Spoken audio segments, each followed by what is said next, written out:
Olá, boa noite. Estava tentando passar uma canção aqui, mas não deu muito certo. Vou ficar devendo para a próxima reunião. E por causa disso travou aqui o meu PowerPoint que eu vou ter que abrir de novo. Só um minutinho.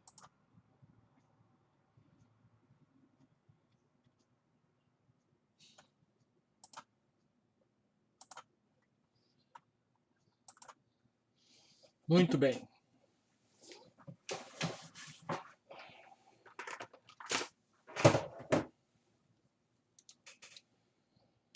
Boa noite a todos.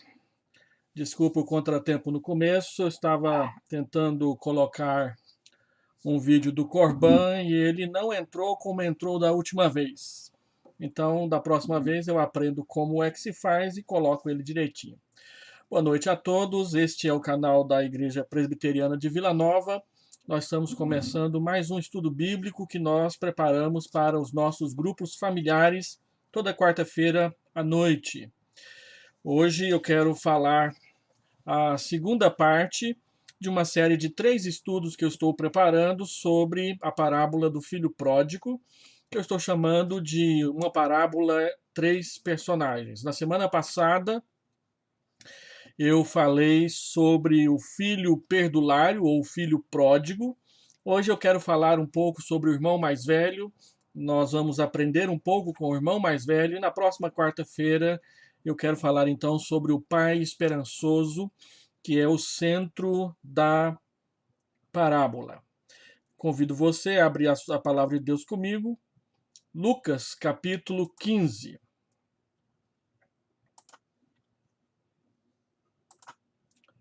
Lucas, capítulo 15.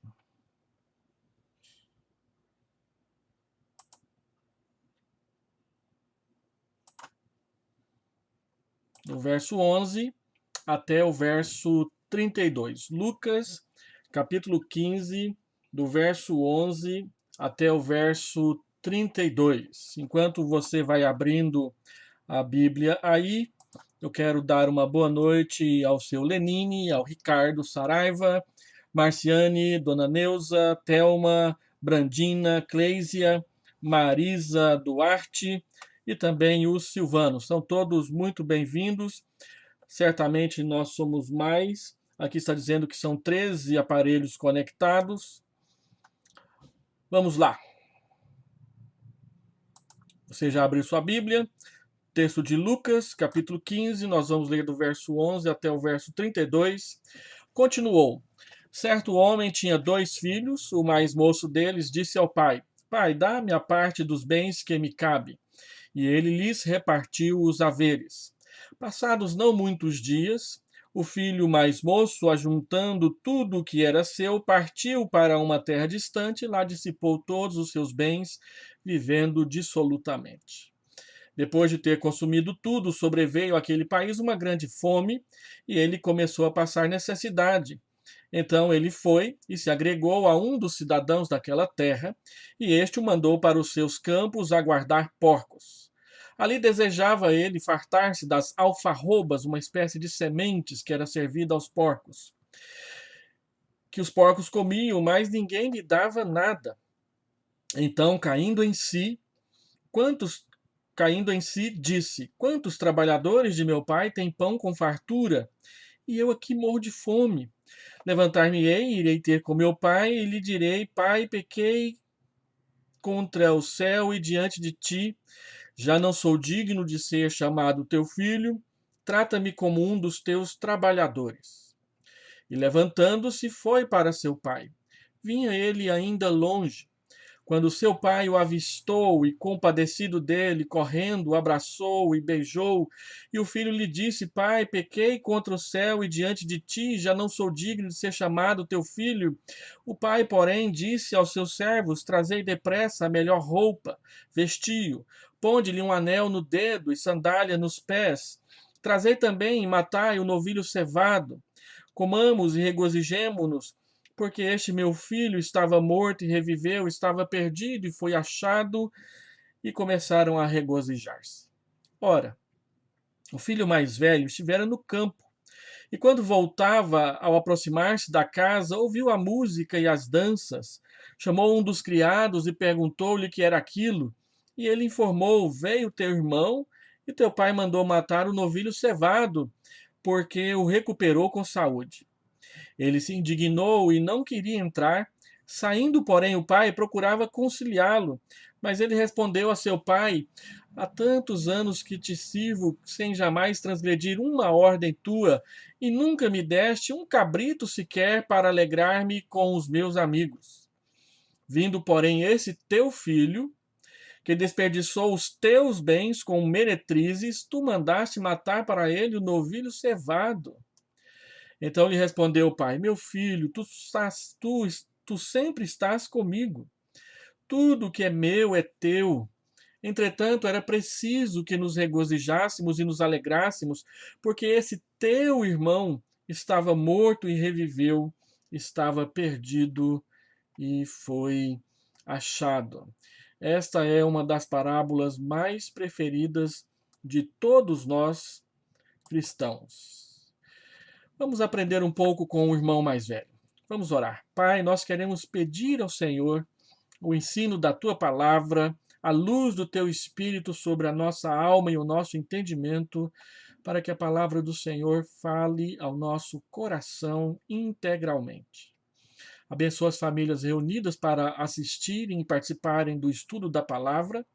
Abençoe todos aqueles que, neste momento, separam tempo para o culto doméstico. Que a tua bênção e a tua paz esteja em cada lar.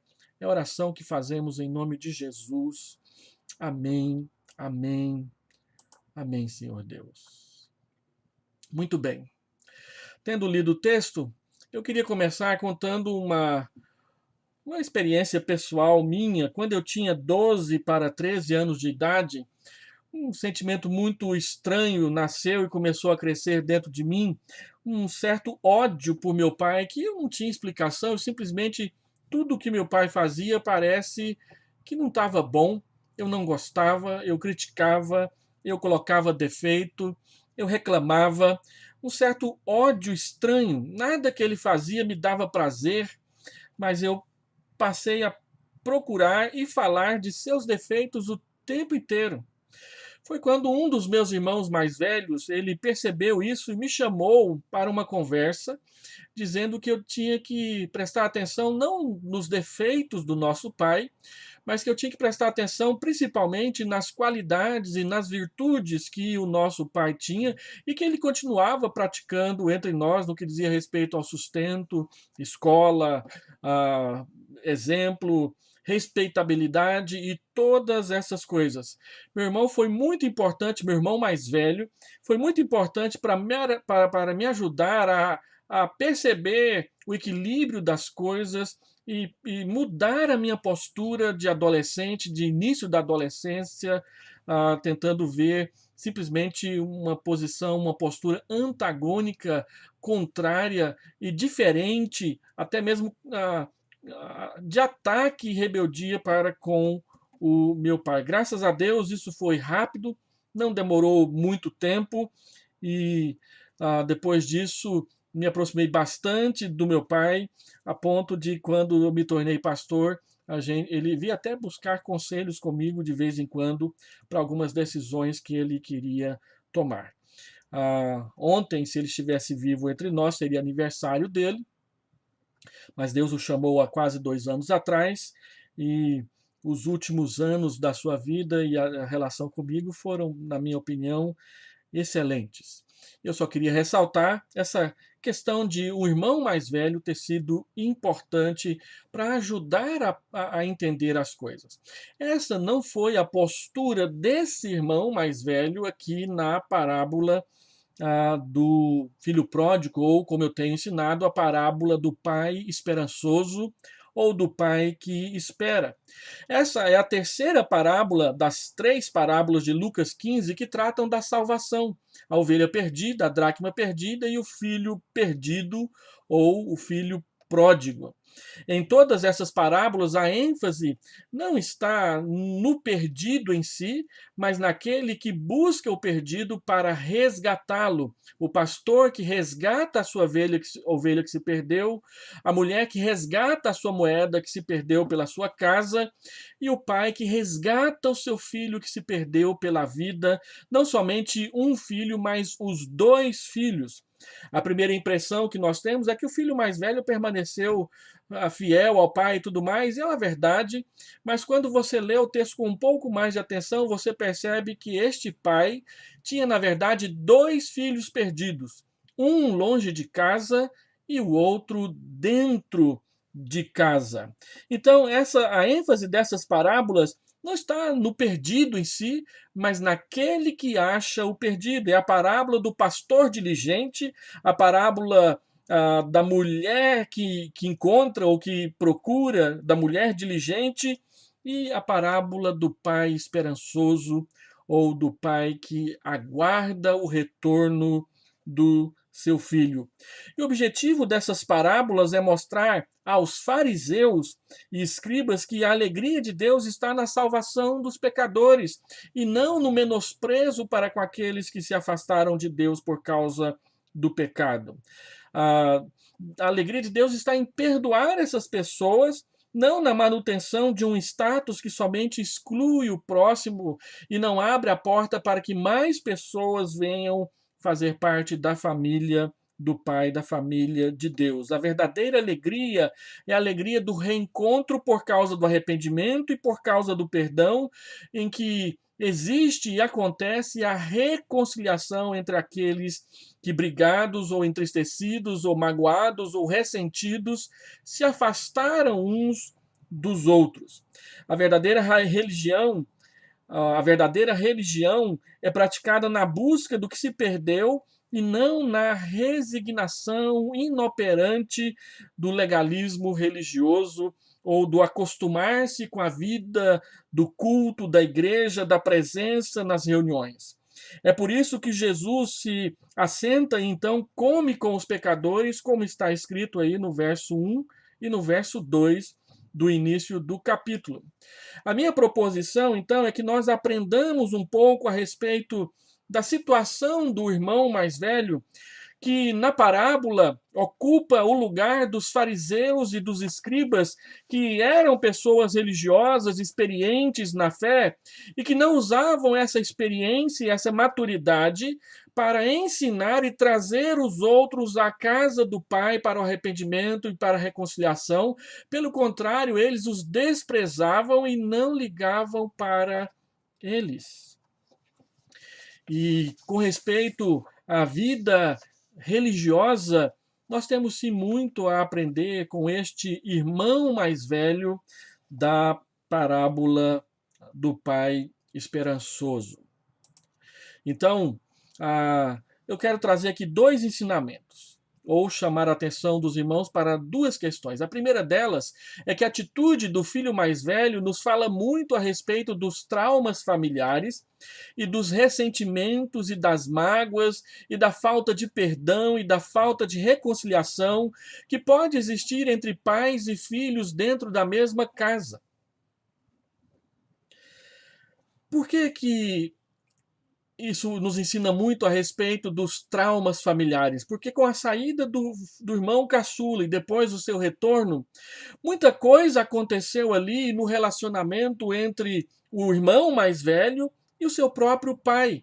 E é possível nós observarmos aqui na narrativa de Lucas a respeito dessa história que o Senhor Jesus contou, qual o papel que assume este irmão mais velho na parábola. Primeiro, este irmão mais velho rejeitou o seu irmão, porque quando ele vê o pai festejando a volta do caçula arrependido, ele simplesmente não quer se comprometer quando seu pai vem para fora conversar com ele, procurar conciliá-lo. Ele então diz: este teu filho. Ele não diz: este meu irmão. Ao chamar o irmão de teu filho, ele simplesmente está querendo dizer que não o reconhece, não o perdoa, não o aceita de volta, não quer ter qualquer relação com ele. Não é o meu irmão, é o teu filho. Você resolve essa situação longe de mim. Por que que ele diz que o seu irmão é o filho do seu pai, mas não o seu irmão? Certamente porque ele abraçou o ressentimento com o pai e a mágoa, porque viu e estranhou o fato do pai permitir que o seu filho pegasse a sua herança e fosse embora. Talvez ele achasse que o pai deveria impedir de alguma forma, afinal, o pai tem ou não tem autoridade sobre os filhos? Mas o fato é que este pai permitiu e ainda repartiu os haveres, entregou para o caçula a herança dele. Hoje assisti um desenho animado que eu estava colhendo algumas imagens para colocar aqui no PowerPoint. E quando a parábola é contada, a pessoa que gravou o filme e fez o roteiro, ele não pesquisou bem a cultura judaica, a cultura da Palestina para fazer o desenho. Ele diz que o filho mais novo levou metade dos bens do pai. Não é verdade. Naquela época, quem ficava com a metade dos bens do pai era o filho mais velho, não o filho caçula. O filho caçula ficava só com a parte dele em relação aos outros 50%. 50% ficava para o mais velho e os outros 50% eram divididos entre a mãe e os filhos. A mãe ficava com 25% e os outros 25% então eram subdivididos entre os filhos mais novos. Como este pai tinha apenas 2 filhos, o caçula ficou com 25%. Se ele tivesse outros irmãos, ia dividindo ao meio, ao meio, ao meio, dependendo de quantos filhos tinham. Então, é importante observar que o filho mais velho, ele guarda ressentimento porque ele não aprovou a atitude do pai, que ele achou que foi uma atitude de fragilidade, de fraqueza de liderança. Ele não aprovou, ele não concordou, e então ele passou a guardar ressentimento do pai em relação ao seu irmão mais novo, que ele chama de teu filho. Por causa disso, ele perde a intimidade e a liberdade com o pai. Ele diz: pai, esses anos todos não transgredi uma única ordem tua e o Senhor não me deu sequer um cabrito para eu festejar com os meus colegas, com os meus amigos. Ele escolheu obedecer ao pai, ele fielmente permaneceu ao lado do pai, mas ele perdeu a intimidade do pai, ele perdeu a liberdade de pedir ao pai presentes, favores ou simplesmente atenção. Ele não queria ser como o seu irmão mais novo que matou o pai antes da hora ao requerer a sua herança e que, portanto, para não, ele acaba suportando o peso sozinho da sua filiação em relação à paternidade do seu pai. E não querendo desobedecer ao pai, ele se distanciou do pai do mesmo jeito que o filho mais novo havia se distanciado. Só que um se distanciou geograficamente e o outro se distanciou afetivamente. E agora ele reclama que o pai dá festa para o mais novo que não o respeitou e nunca lhe deu um presente sequer, uma vez que ele o respeitou a vida toda. E isso causou uma coisa muito ruim no seu coração, porque ele agora não enxerga o pai como pai, ele enxerga o pai como patrão. Ele olha para o seu pai e agora ele enxerga nas ordens do seu pai mandamentos de patrão e não ordenanças, mandamentos e pedidos do próprio pai dentro da vida familiar. É muito possível que ele tivesse mágoas antigas e guardadas do pai por causa do episódio da saída do irmão mais moço. Como eu disse, ele não entendeu, não concordou com a postura do pai no passado. E é intrigante o seu silêncio na primeira parte da parábola, que também não diz nada a respeito dele, ou o que ele fala, ou como ele se comporta. Deveria ser sua função reconciliar o filho mais novo com seu pai desonrado. Ele deveria ter procurado o filho mais novo para convencê-lo e não deixá-lo sair, mas ele cobrou isso só do pai. Ele se calou. Ele não ligou a derrota do passado com a vitória do presente. Seu ressentimento não o deixava perdoar e nem aceitar de volta o seu irmão. E o ressentido vive em função do ajuste de contas que, porventura, quem sabe, talvez, algum dia venha a acontecer. Vingança geralmente toma o lugar do coração que deixou o ressentimento crescer. O ressentimento não avança a sua história, mas fica morrendo aos poucos no passado. Ele não vê um irmão, ele vê um estranho, o teu filho. O ressentido focaliza somente a sua dor e a sua perda. Ele gastou os teus bens. É o que ele diz. Não querendo ser como seu irmão, limitou-se a si mesmo e perdeu de vista a intimidade do seu pai. Vendo o pai como patrão, querendo compensar a desonra do outro, passou a trabalhar pelos dois, deixando o seu carinho pelo pai esfriar. Na sua mente, o pai era culpado por deixar o seu irmão ir e ele ter que trabalhar dobrado. E por causa disso, ele perdeu de vista a sua condição de filho em função do outro irmão que fez tudo errado. E ele se perdeu dentro de casa, ele não usufruía sua condição de filho, ele não considerava seu o que era do seu pai, por isso não pedia as coisas. Seu pai percebeu isso tudo e essa era a hora de tratar da ferida antiga. Por isso o pai, diz o texto, buscou conciliação e demonstrou amor para com ambos.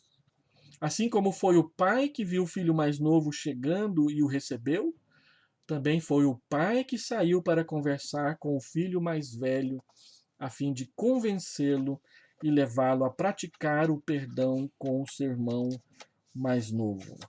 Esse pai, ele fazendo isso, reúne de volta a sua família.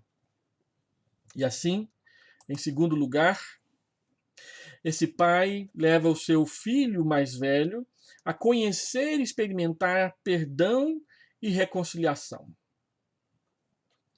O pai trata do ressentimento do filho. Ele saiu em busca do seu filho primogênito ressentido. Seu pai deixou os convidados para buscar o seu segundo filho, que na verdade era o primeiro, o mais velho. A preocupação com um não tirou o interesse pelo outro. O pai não ficou festejando lá com o filho mais novo o tempo todo. Ele percebeu a ausência do seu filho mais velho e ele foi buscá-lo. Então ele tratou do seu ressentimento, porque ele queria que a família toda participasse da sua alegria, que era a alegria do perdão. Nenhum compromisso era mais importante que a integridade da sua família. Isso nos ensina muito a respeito de nós pais, a respeito de como devemos lidar com os problemas dentro de casa, mas esse é um assunto que eu quero te levar a tratar sobre ele na quarta-feira da semana que vem. Ele procurou conciliá-lo, diz o texto, a palavra traduzida por conciliar aqui, a palavra parakalei. Da onde vem a palavra parácletos, que é traduzida por advogado e é o nome do Espírito Santo, traduzido por consolador. E da onde também vem a expressão exortação, paráclesis. Lá em Filipenses capítulo 2, versículo 1, por exemplo, se alguma exortação há. Exortar é animar, é fortalecer o ânimo. Então essa expressão parakaleo, kaleo quer dizer chamar. E para quer dizer ao lado de. Parakaleo é chamar para junto de. Conciliar é chamar para perto, trazer para perto, não deixar ficar longe. E ele estava lá fora, não queria entrar de jeito nenhum. Então seu pai foi buscá-lo, ele foi chamá-lo de volta. E a mesma linguagem do chamado para a salvação das Escrituras. O sentido dessa expressão é que ele continuava a rogar-lhe, o pai ficava insistindo com ele: perdoa o seu irmão, vamos festejar, não deixe o ressentimento engolir a sua alma e você perder de vista a alegria da reconciliação. entre nós e o seu irmão caçula, entre Deus e os pecadores.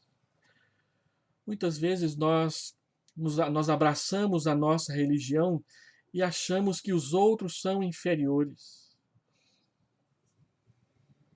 E deixamos de pregar, ficamos satisfeitos com o que temos e perdemos de vista a renovação que o perdão traz na vida de uma igreja.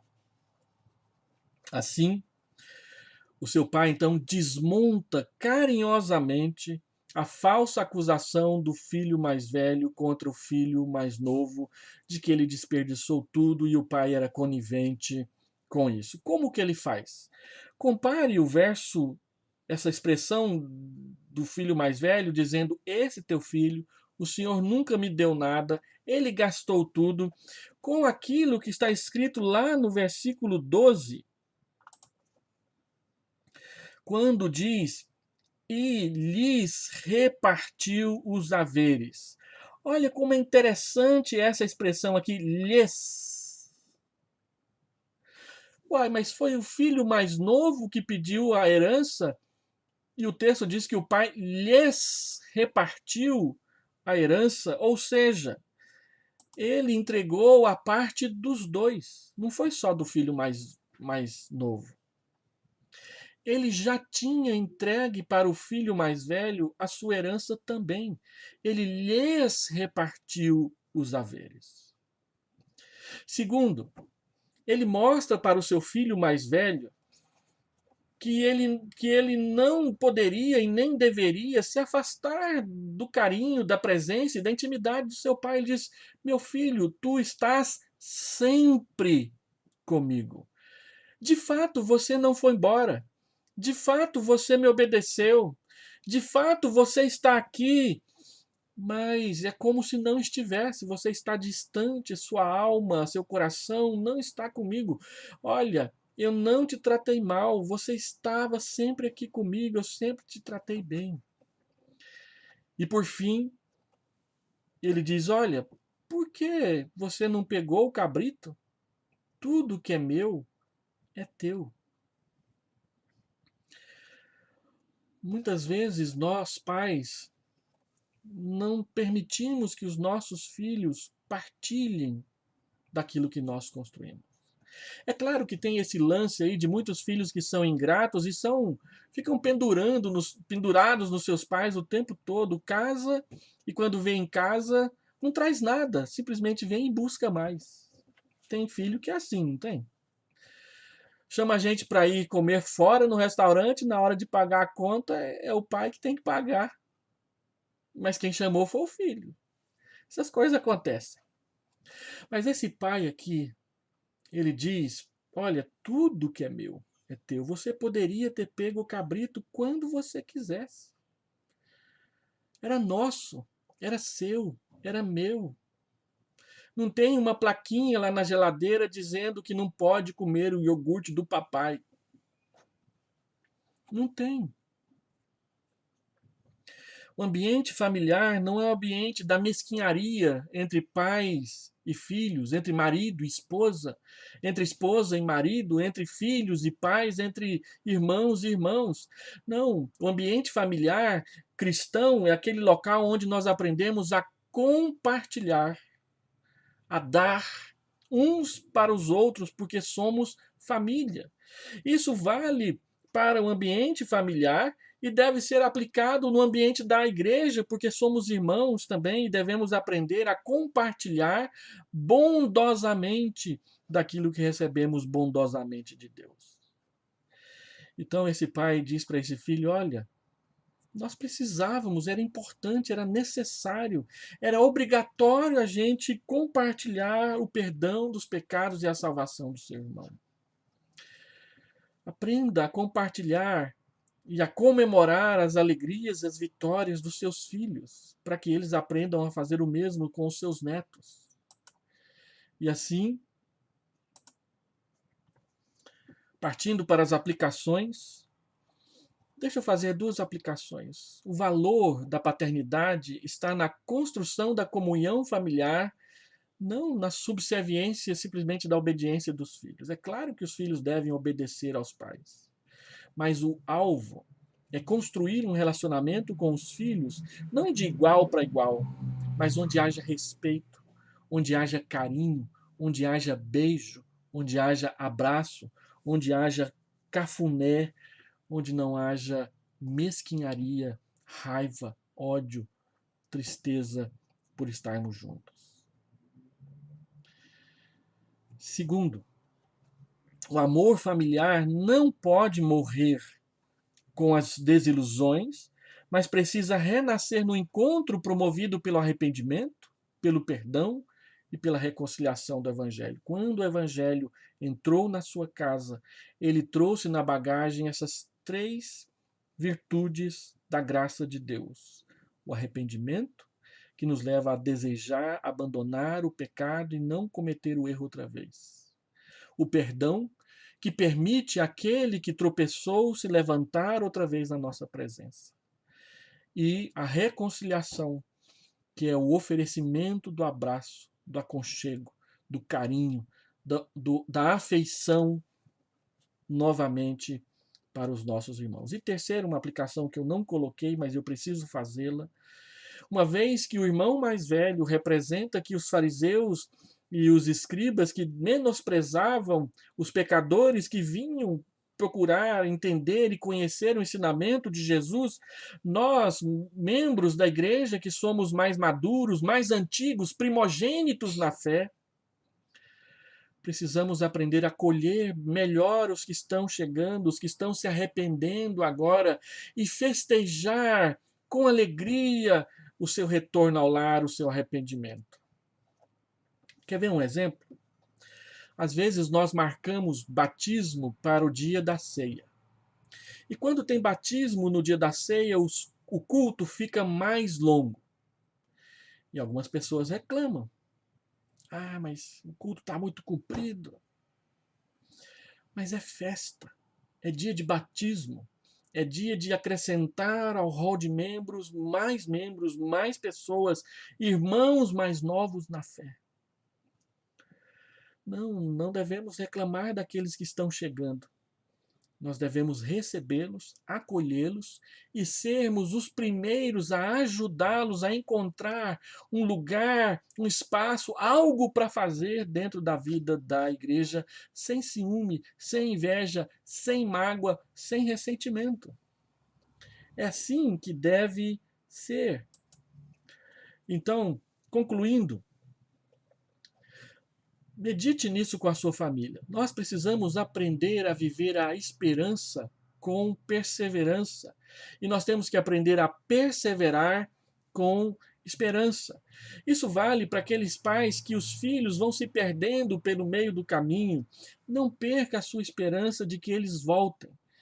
Persevere com esperança. Espere com perseverança, não deixe de falar de Jesus, não deixe de ser modelo para o seu filho, para a sua filha. Pelo contrário, seja modelo, seja amoroso, seja carinhoso, seja firme no que diz respeito ao Evangelho, não negocie o Evangelho para receber o arrependimento do filho, mas não deixe de oferecê-lo, não deixe de praticá-lo, não deixe de ser amoroso, amorosa com os seus filhos. Segundo, lembre-se que a alegria do pai é a restauração dos filhos. A alegria do pai é a restauração dos filhos. Então, continue orando, continue buscando. E no dia que seu filho voltar para casa e dizer que se arrependeu, faça festa e me convide para participar, que eu vou com prazer. Terceiro, pratique o perdão com os seus filhos. Porque praticar o perdão com seus filhos é tornar-se imitador de Deus. Sabe quando é que você mais se parece com Deus na paternidade? Quando você perdoa, quando você ama, quando você se sacrifica por amor dos seus filhos. Deus nunca aceitou o pecado, mas a Bíblia diz que ele se alegra quando, arrependido, o filho mais novo volta para casa. Se Deus se alegra com o arrependimento dos outros, Então, nós que somos pais precisamos também nos alegrar e festejar o arrependimento dos nossos filhos. Não a hipocrisia, mas o arrependimento. E nós precisamos aprender a lidar com essas questões dentro dos nossos lares, como pais, como aqueles que participam do amor de Deus e da sua esperança. Eu quero terminar fazendo uma oração. Vamos orar.